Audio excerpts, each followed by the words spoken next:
Welcome to the another episode of r/Askreddit. What unethical experiment do you think would be interesting if conducted? Breed giant-sized or mini humans intentionally over generations to see how big or small humans can become. Edit. Guys, it says unethical, therefore living to a ripe old age in great health wouldn't exactly be necessary for the experiment. And do it for other things. See how smart or athletic you could get them.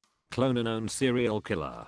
Make let's say 2 dozen or so. Intentionally raise them in a variety of environments including the one they were raised in. Track how many, if any, become killers. Testing the nature versus nurture argument. Even if it came out to 12 Jeffrey Dahmers and 12 Joe Perez, it'd still be interesting to see. From a safe distance yeeg. Raising a child in a completely 1960s-themed atmosphere and then abruptly exposing them to the modern world when they are between the ages of 15 and 18. This is basically the plot of Blast from the Past, although Brendan Fraser's character doesn't get exposed to the modern world until he is in his 30s. Except the 90s and today are a million years apart re the child or teen experience. Brain or head transplants. There were some really interesting experiments back in the day involving them. One in the 1970s involved a monkey receiving a head transplant that lived over a week. In fact, they were so interesting and stopped so suddenly it has me somewhat suspicious. That one Russian guy was supposed to get it done, but it was declined for whatever reason. Edit. He got married and had a child, so he backed out. We've cloned a sheep. Time to clone a human. I feel like this was probably done behind closed doors already. There's a scientist in China who claimed to have already done this a few years ago. The guy was punished by the government for it and heavily criticized by the international scientific community. There are a few others too that have claimed to have done it too. That one whole group moved to the Bahamas because of the FDA in the late 90s. Selectively breed apes for intelligence to produce another sapient species. Edit. Replaced sentient with sapient after getting my definitions updated. Learn something new every day. This but with birds instead of apes. Ravens or great parrots would be the best candidates. They are already very intelligent and they have the physical ability to speak human language. And unlike apes, they are entirely different from us physically and genetically. Exactly. Think about it. Primates and corvids evolved their intelligence convergently. What that means is that our and their brains must function completely differently, and yet we can still see they can think logically. It must be a completely different type of intelligence. Clone some average person 10,000 times. Keep each clone in a clean environment their entire lives and feed each one a different type of food. See which ones get cancer or Alzheimer's, etc. Just to try and zero in on those diseases. You just invented lab mice. Lab men. Allow a woman to become pregnant and have a child in zero gravity and allow them to develop there. Perhaps several generations. I wonder what the actual changes would be, both in the womb and early, but also generationally. After birth floating everywhere. Oh yes. No good. I guess it'll be messy. But have a special chamber. After the event take everyone out of the chamber and just vent it into space. Raise an entire village of people who believe Star Wars is real. Raise them under, let's say, imperial occupation. Hell, we could even stage a murder of a supposed rebel by Darth Vader. And then suddenly when everyone turns 21, reveal the truth to them. This one made me laugh. We would release people into society that could only speak in badly written dialogue and would be so let down that spaceships and Wookiees aren't real. All this stuff about forbidding doping and steroids. What if we take one professional sport and just say go nuts? Take it all. Backed by actual doctors and scientists. Paid by big money. Let's see how many absurd ways we can push the human body. What can it really do when pushed to the extreme? Cycling or MMA would be preferred. I would love to see this. Olympic sports have 3 levels. Normal with the non-doped athletes, roided with the doped AF athletes, and Jeff from Ohio. Essentially Lord of the Flies. Take 50 10-year-olds who have never met. Lock them in Walmart or someplace fully stacked with everything they need to survive. Give them no access to the outside world and no way to escape. See what happens. Edit. For the countless people saying, boys and girls alone, this was not anywhere close to anything real. It only lasted 5 days. There were cameramen and support staff who interacted regularly with the kids, and the kids were given direction and tasks to complete. It was probably about as close as people can ethically get to this experiment, but it was not in any way comparable to the real situation. How about 10, 50-year-olds as a side experiment? I volunteer. Gather a group of varied children from different races and places from around the world. Raise and educate them with absolutely no sense of history, nationality, or religion. Purely secular education. Then study to see what prejudices they manage to come up with on their own. I think the mistake here is thinking we come up with prejudice when very insulated communities in parts of the Americas, Africa, and Asia have independently developed prejudices, based on very mundane things like earlobes, to obvious ones like racial phenotype and height. It's surely unavoidable that we are simply tribalistic. The idea that we poison ourselves to be hateful is, in my view, the exact opposite of the truth. I'm a geneticist and here is my professional take. I would like to see gene therapy experiments on humans to develop a treatment that would induce, in a controlled manner, congruent myostatin-related muscle hypertrophy. It's a naturally occurring heritable condition caused by mutations in the myostatin gene. Individuals affected by this disease have enormous muscle mass and very little body fat, with no known negative health effects. Gene therapy is now entering mainstream pharma, but only for deadly conditions due to surrounding ethical considerations. Such treatment would be considered cosmetic, thus I don't see this becoming a regulatory priority in the near future. But considering the effects on fat content, imagine the impact on, for instance, the obesity epidemic. And it would be a one-time treatment with lasting effects. We could even make it heritable and turn all of humanity into bodybuilders with zero effort.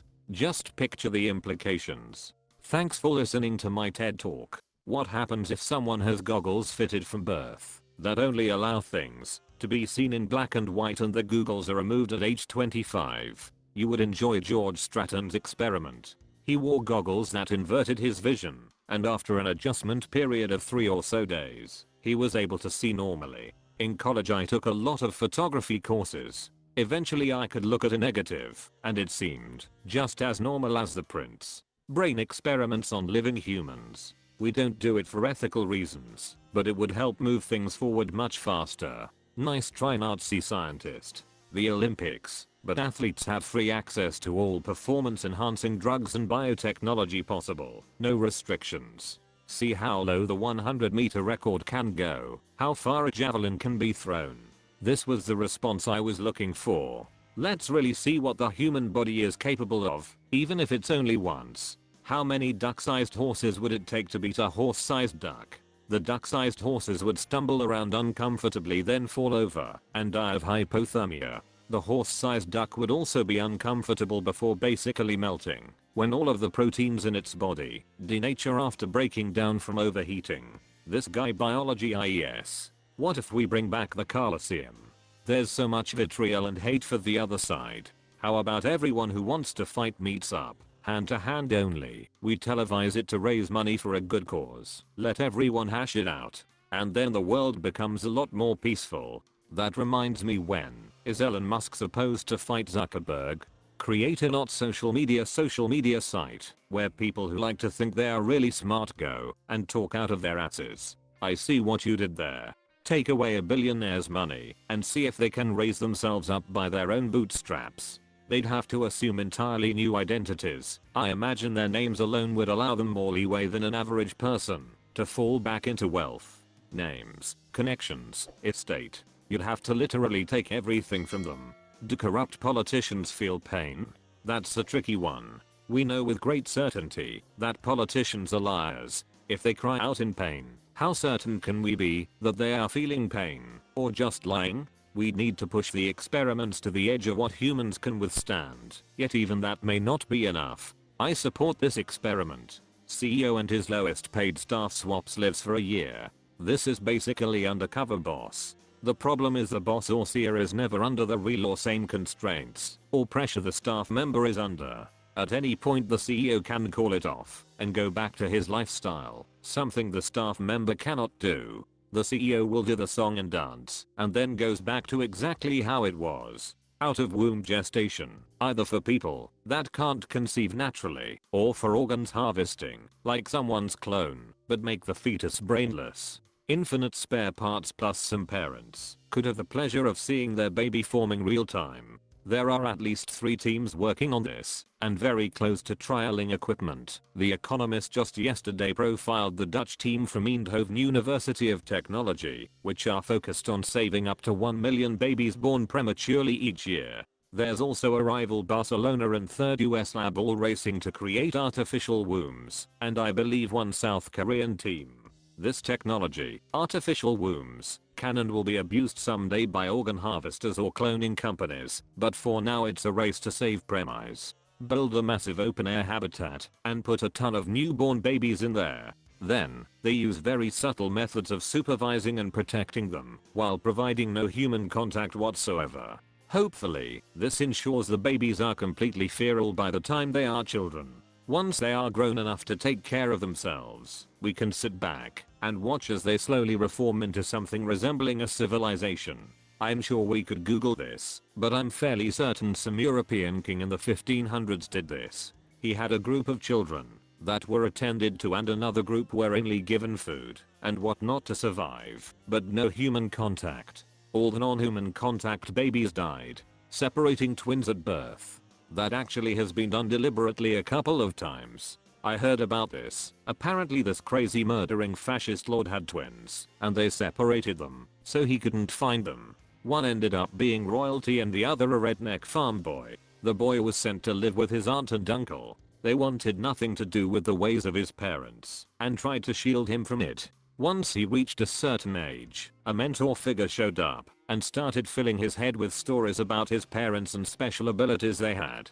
The boy's name was Luke Potter. Stick a person in an airtight room with an increasing number of plants to find out the number needed to maintain a sustainable oxygen level. We did this already. The Soviets ran Bios 3 which sealed 3 people underground with chlorella algae to process carbon dioxide. There was also the American Biosphere 2, but that was a lot more complicated and ran into issues with the concrete absorbing oxygen and carbon and upsetting the balance. Raise a kid to age 12 without letting them see the color blue in any shade. Don't let them have anything that could accidentally be a prism or a fract light. Obviously you'd have to keep them indoors and not let them go online or watch color TV and heavily curate their books and make sure no one ever wears anything blue inside or lets them know that there is a color called blue. On their 13th birthday take them outside and show them the sky. Note their reaction to the new color. Ask them what color the sky is. Do they call it green or purple, or do they just lose their shit seeing a brand new color? There is actually a society that doesn't have a word for blue, they call it dark green. They have a bunch of words for green but not blue. The Greeks didn't have a word for blue also. Here is an interesting video on the history of blue, giving humans extra limbs and seeing how their brains respond to it. I wonder if that would even be possible. You'd need supporting muscular, vascular, and bone structure, etc. to make it work. I think doctors have legit done things like sewn an ear to an arm to keep it alive or something before it gets put in the right place, but that's not quite the same thing as a limb. Severe birth defects might help out though. Not to forget neuronal structure. I've had an idea for an unethical reality TV show where the premise is that you literally commit a crime of your choosing and see if you can get away with it, and the whole thing is to see if you can outsmart the authorities and get away with your crime, or if you slip up and do something that gets you caught. Camera crews would follow the perp and the police or investigators and watch as the crime and the investigation unfolds. Not ethical at all, but it'd be super interesting.